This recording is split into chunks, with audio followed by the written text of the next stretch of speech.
ऐसा नहीं है कि जो एससी समाज का वोट है कहीं न कहीं बीएसपी का वोट कटेगा। नहीं, वो तो 100% कटना तय है।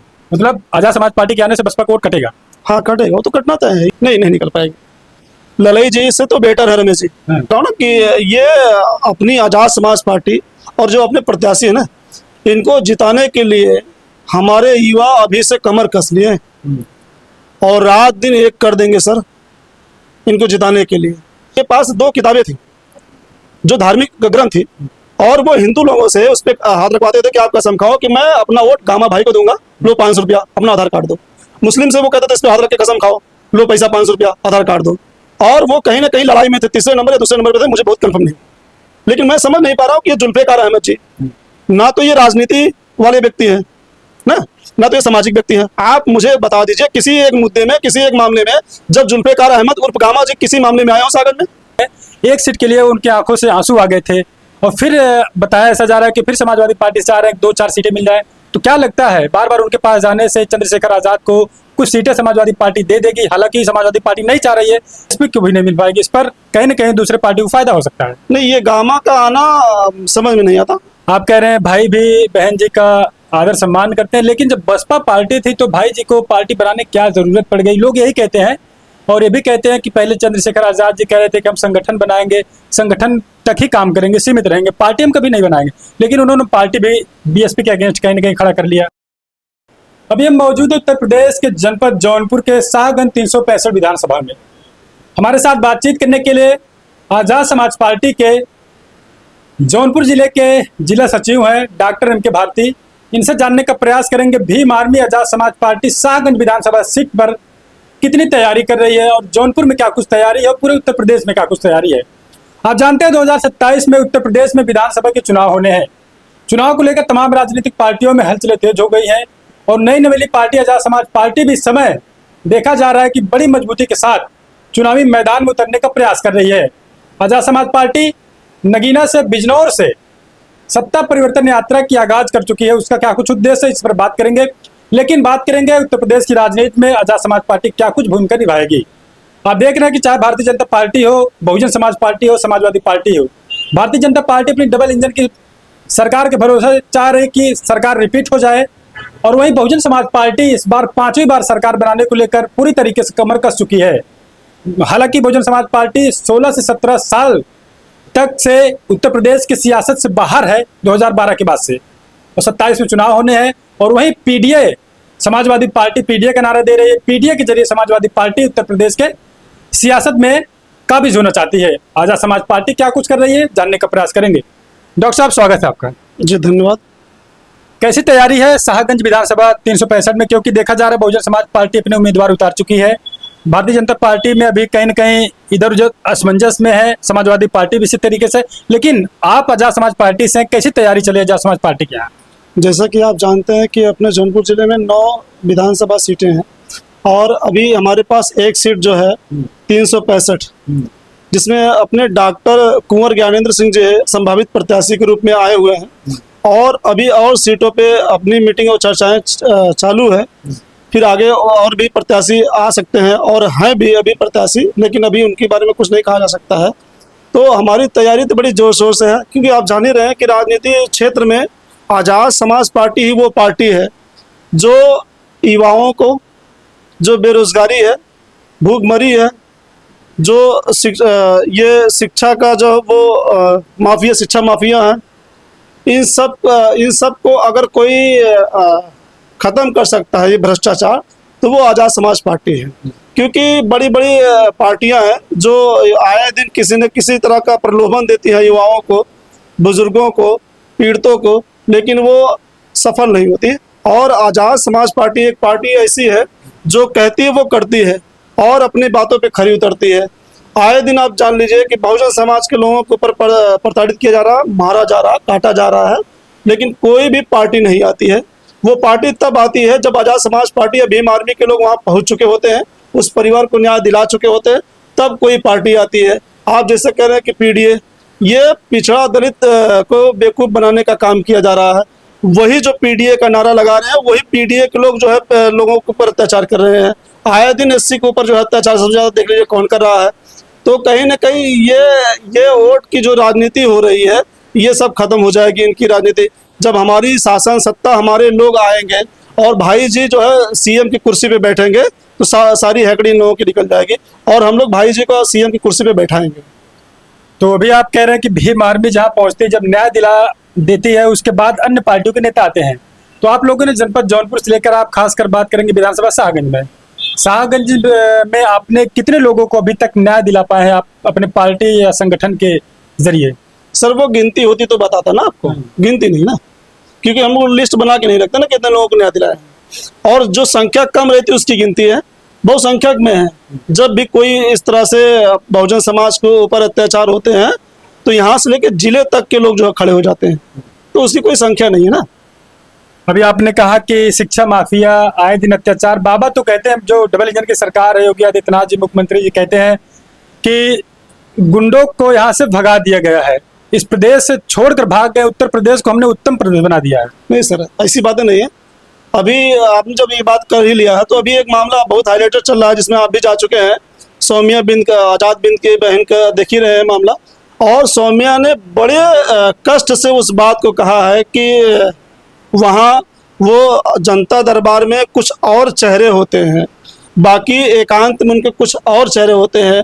और मैं अपने मुख से नहीं कर रहा हूँ, ये सौम्या बिंद ने कहा है कि वो SC ST OBC को देखना तक नहीं चाहते। तो आप कैसे कह सकते हैं कि वो सरकार उत्तम प्रदेश बनाना चाहती है? यहाँ तो जातिवादी बातें हो रही है, जाति की बातें हो रही है। तो कहीं ना कहीं ये दोहरी मानसिकता है, डबल इंजन नहीं दोहरी मानसिकता है सरकार की ना, कि हाथी के दांत दिखाने के कुछ और है और खाने के कुछ और है। तो पीडीए की बात अगर आ रही है तो पीडीएम लगातार अखिलेश यादव कह रहे हैं कि हम दलित, अल्पसंख्यक और पिछड़े को लेकर साथ चलेंगे, बाबा साहब का मिशन हम पूरा करेंगे। कांसीराम जी के विचारों की बात हो रही है वहां पर, अब बाबा साहब की बात हो रही है, तमाम महापुरुषों की बात हो रही है। पीडीए में लगातार बौद्ध भिक्षु को बुलाया जा रहा है मीटिंग में, प्रेस कॉन्फ्रेंस में। जी आप कैसे कह सकते हैं कि नहीं?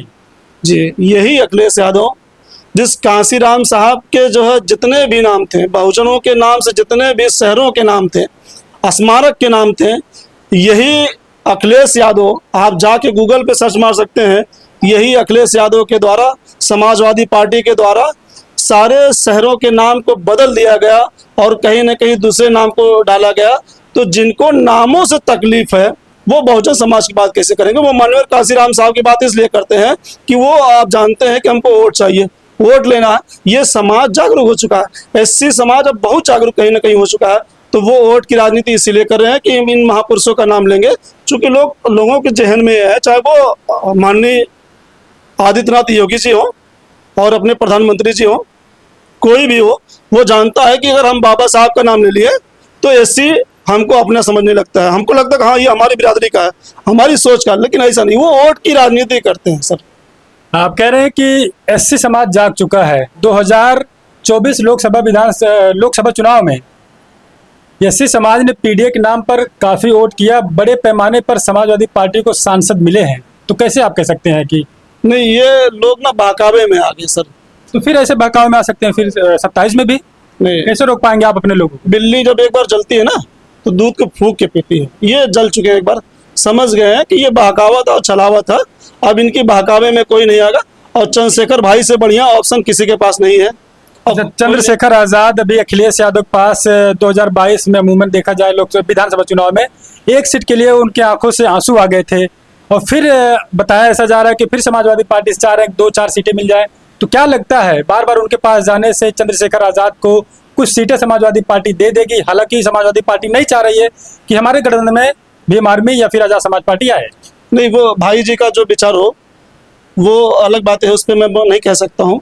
तो भाई जी जो भी निर्णय लेते हैं हम लोग तो करने के लिए तैयार हैं, लेकिन मैं जानता हूँ कि भाई जी अब दोबारा अखिलेश यादव के पास नहीं जाएंगे उसके लिए, क्योंकि भाई जी अब बड़े मजबूत हो चुके हैं। भाई जी के कार्यकर्ता पूरी तरह से संगठित है और उनके एक इशारे पे, हम भाई जी का एक इशारा हो जाए हम कुछ भी करने को तैयार हैं। कुछ भी मतलब? कुछ भी कर सकते हैं। लोग कहते हैं भीम आर्मी के लोग युवाओं को भड़काते हैं, लाठी डंडे हाथ में थमाते हैं। नहीं सर, युवा ही तो इस देश का परिवर्तन कर सकता है ना। जिस ओर जमानी चलती है उस ओर जमाना चलता है, आप जानते हैं। तो युवा तो बहुत कुछ कर सकता है ना सर। तो अगर आज युवा भाई जी के साथ में है तो वो जान रहा कि भाई जी है वो जो भविष्य युवाओं को बना सकते हैं। युवा आज कहीं ना कहीं डिग्री लेकर, कहीं ना कहीं पढ़ाई लिखाई करके जो है बेरोजगार है, अपनी फाइलों को लेके दौड़ रहा, नौकरी नहीं मिल रहा है, कहीं ना कहीं मानसिक रूप से फांसी लगा ले रहा है, बहुत पीड़ित है सर। वो जान रहा है कि अगर कोई नेता आज उनकी आवाज़ को उठा सकता है और उनके भविष्य को कोई बना सकता है तो वो भाई जी चंद्रशेखर आजाद जी हैं। तो शाहगंज विधानसभा सीट पर इस समय देखा जा रहा है बहुजन समाज पार्टी के जो प्रत्याशी है जुल्फिकार अहमद गामा, बड़ी मजबूती के साथ उनका अनाउंसमेंट हुआ और देखा जा रहा है अभी से क्षेत्र में दिखाई दे रहे हैं। तो क्या लगता है यहाँ पर बहुजन समाज पार्टी की विचारधारा बहुजन महापुरुषों की है, आप बता रहे आजाद समाज पार्टी की विचारधारा बहुजन महापुरुषों के, तो एक ही विचारधारा के लोग अगर दो लोग आते हैं तो क्या लगता है आपको भी कामयाबी नहीं मिल पाएगी, बीएसपी को भी नहीं मिल पाएगी, इस पर कहीं ना कहीं दूसरे पार्टी को फायदा हो सकता है? नहीं, ये गामा का आना समझ में नहीं आता। मैं बता दूं, चूंकि इसी क्षेत्र का रहने वाला हूँ, शाहगंज का रहने वाला हूँ, और इससे पहले भी गामा जुल्फिकार अहमद जी एक बार वो इसी नगर निकाय चुनाव में भी आ चुके हैं। 10 साल पहले की बात बता रहा हूँ, और वो बात इसलिए बता रहा हूँ कि आपने उनका नाम लिया और वो इस वक्त भी आए हैं। उस वक्त वो जब आए थे तो उनके पास 2 किताबें थी जो धार्मिक ग्रंथ थी, और वो हिंदू लोगों से उस पर हाथ रखवाते थे कि आप कसम खाओ कि मैं अपना वोट गामा भाई को दूंगा, लो 500 रुपया, अपना आधार कार्ड दो। मुस्लिम से वो कहते थे इस पे हाथ रख के कसम खाओ, लो पैसा 500 रुपया, आधार कार्ड दो। और वो कहीं ना कहीं लड़ाई में थे, तीसरे नंबर या दूसरे नंबर पे थे, मुझे बहुत कंफर्म नहीं। लेकिन मैं समझ नहीं पा रहा हूँ कि ये जुल्फिकार अहमद जी ना तो ये राजनीति वाले व्यक्ति हैं ना तो ये सामाजिक व्यक्ति हैं। आप मुझे बता दीजिए किसी एक मुद्दे में, किसी एक मामले में जब जुल्फिकार अहमद उर्फ गामा जी किसी मामले में आए हो सागर में? नहीं आए हैं कभी। किसी पीड़ित के घर पे पहुंचे हो? नहीं आए। ये एज ए बिजनेसमैन, एक बिजनेसमैन है, और ये आए हैं, हारेंगे जीतेंगे, मैं तो कंफर्म कर रहा हूँ कि वो जीतेंगे नहीं, अपने डॉक्टर कुंवर ज्ञानेंद्र सिंह के आगे वो निकलने वाले तो नहीं है। और आपके जो डॉक्टर कुंवर ज्ञानेंद्र सिंह है, क्या वो कभी क्षेत्र में दिखाई दिए? अभी तो नाम उनका पहली बार सुना जा रहा है, लेकिन गामा का बड़ा इस समय देखा जा रहा है क्षेत्र में चर्चाएं हैं। नहीं, ये तो पहली बार आ रहे हैं ना अपने, लेकिन ये तो आ चुके हैं साहब, और फिर आए हैं। ये एक बार आ चुके हैं, फिर आए हैं, और ये बिजनेसमैन है। और कुंवर ज्ञानेंद्र तो वो सामाजिक आदमी है और समाज में दिखते भी हैं, ऐसा नहीं, ठीक है। ये बिजनेस मैन आदमी है, अपने बिजनेस के लिए आए हैं। ये जीतेंगे तो भी भाग जाएंगे, लोग परेशान रहेंगे, गामा भाई कहाँ गए, गामा भाई कहाँ गए, ठीक है। तो आप अगर मान लीजिए एज 2022 में विधानसभा चुनाव में यहाँ से बहुजन समाज पार्टी से चुनाव लड़े थे जो प्रत्याशी, उनको 31,000 समथिंग वोट मिले थे, 31 से 35,000 के करीब बीच में। तो क्या लगता है इस बार गामा जी आए हैं और मेहनत कर रहे हैं, बड़ी तगड़ी मेहनत उनकी चल रही है, तो आप अपने प्रत्याशी को उतारेंगे? ऐसा नहीं है कि जो एससी समाज का वोट है कहीं ना कहीं बीएसपी का वोट कटेगा? नहीं, वो तो 100% कटना तय है। मतलब आजाद समाज पार्टी के आने से बसपा का वोट कटेगा? हाँ कटेगा, वो तो कटना तय है। ये ऐसा नहीं कि नहीं कटेगा, कटेगा। लेकिन अब कहीं ना कहीं वो लोग भी जान रहे हैं कि हालांकि बहन जी आदरणीय है, हमारे भाई जी भी उनका सम्मान करते हैं, सर्व समाज करता है। बहन जी तो ऐसी है कि सर्व समाज करता है, ठीक है। और बीएसपी के बारे में कुछ ना पूछे तो ज़्यादा ही बेहतर है। बीएसपी के बारे में पूछना तो बन ही जाता है, क्योंकि बहुजन विचारधारा की बात दोनों पार्टियां कर रही हैं सर, तो बात तो करना ही पड़ता है। आप कह रहे हैं भाई भी बहन जी का आदर सम्मान करते हैं, लेकिन जब बसपा पार्टी थी तो भाई जी को पार्टी बनाने की क्या जरूरत पड़ गई? लोग यही कहते हैं, और ये भी कहते हैं कि पहले चंद्रशेखर आजाद जी कह रहे थे कि हम संगठन बनाएंगे, संगठन तक ही काम करेंगे, सीमित रहेंगे, पार्टी हम कभी नहीं बनाएंगे, लेकिन उन्होंने पार्टी भी बीएसपी के अगेंस्ट कहीं ना कहीं खड़ा कर लिया। नहीं सर, जैसे अभी आप देखेंगे कि कई लोगों का मांग है, आप भी चाहते हैं, मैं भी यही चाहता हूँ कि अगर बहन जी और भाई जी एक हो जाते हैं तो जो मजबूती समाज को मिलता ना, वो देखने लायक होता सर।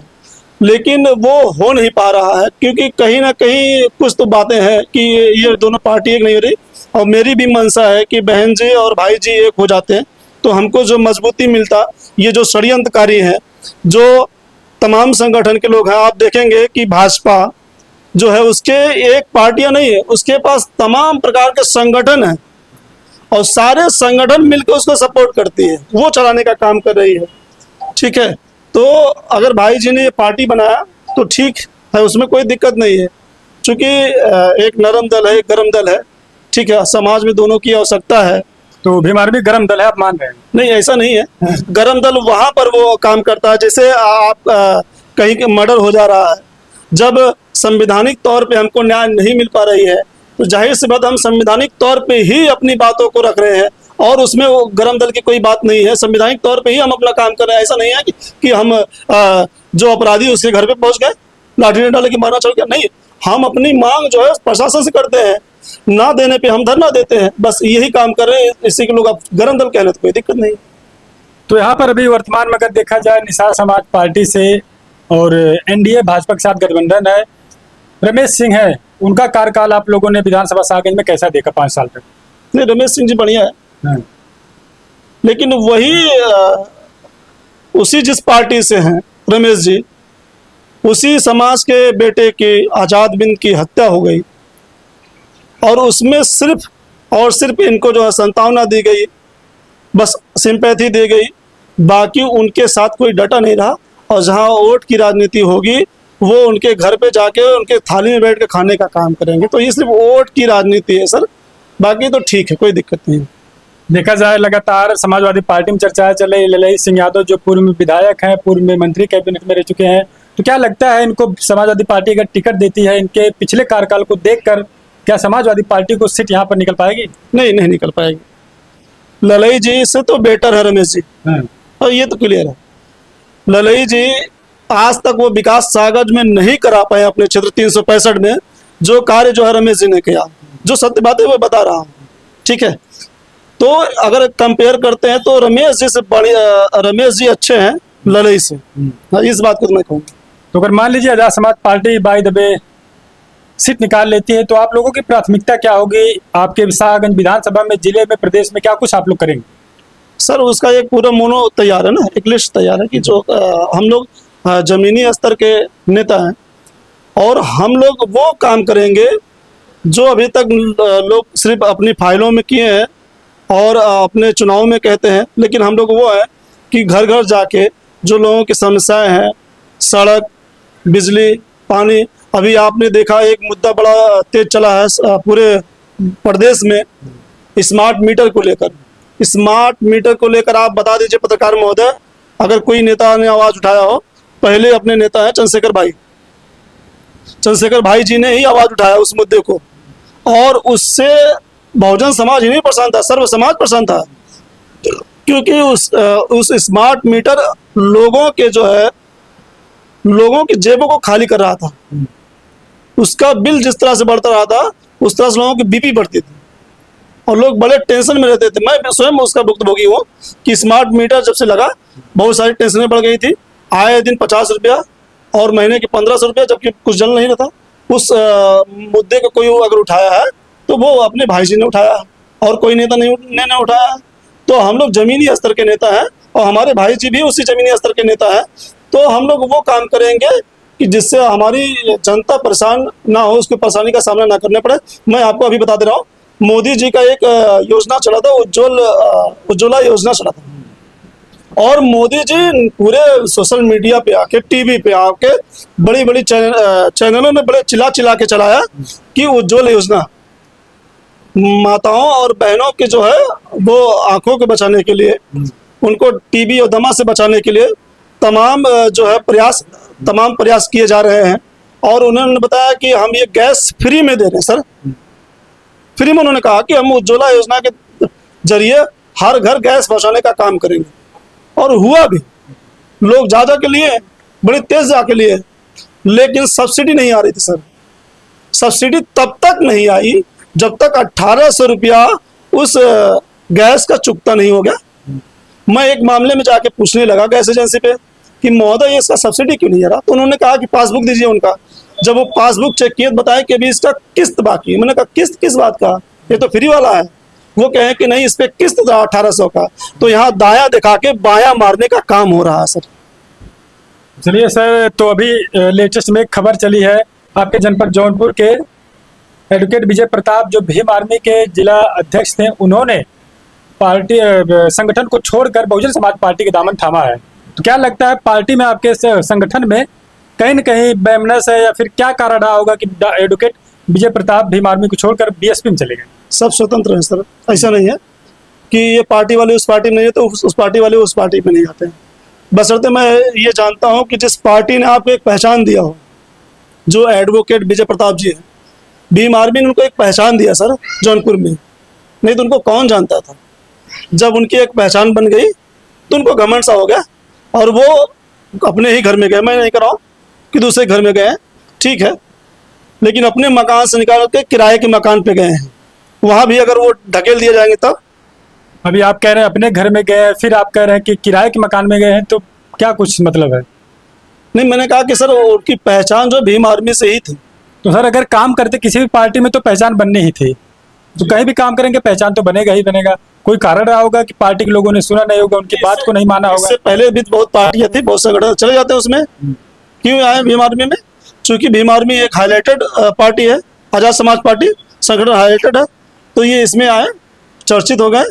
शाहगंज में कैसी तैयारी होगी, कितना मेहनत कर पाएंगे? क्या लगता है बीएसपी के सामने आप लोग बहुजन समाज खासकर एससी समाज का वोट ले पाएंगे, कामयाब हो पाएंगे? बीएसपी की बात मत करिए, आप हर पार्टियों की बात करिए। हर पार्टी की बात कर रहे हैं, खासकर बीएसपी की बात हम इसलिए कर रहे हैं क्योंकि विचारधारा आप सबकी एक है, आप लोग जिस प्रकार से बात करते हैं। जी, विचारधारा एक है सर, ठीक है, और विचारधारा एक रहेगी सर, ऐसी बात नहीं। मैं कह रहा हूँ ना कि ये अपनी आजाद समाज पार्टी और जो अपने प्रत्याशी है ना, इनको जिताने के लिए हमारे युवा अभी से कमर कस लिए हैं और रात दिन एक कर देंगे सर इनको जिताने के लिए, और सारी पार्टियों को हम लोग मात देंगे और अपने प्रत्याशी को जिताएंगे और यहाँ से सीट निकाल के देंगे सर, ये दावा है। चलिए सर, धन्यवाद। तो हमारे साथ बातचीत करने के लिए आजाद समाज पार्टी के जनपद जौनपुर के जिला सचिव थे डॉक्टर एम के भारती जी। इनसे तमाम मुद्दों पर बातचीत हुई। अपडेट आपको कैसे लगी, खबर आपको कैसे लगी, जानकारी आपको कैसे लगी, बताइएगा। लगातार हम आपके लिए उत्तर प्रदेश के कोने कोने से निष्पक्ष अपडेट लेकर आने का प्रयास करते हैं और आप अपनी प्रतिक्रिया बताइएगा, अपडेट आपको कैसे लगी। हम आपके लिए लगातार इसे निष्पक्ष अपडेट लेकर आने का प्रयास करेंगे। आप बने अपने भरोसेमंद चैनल हिंदी दस्तक न्यूज़ पे।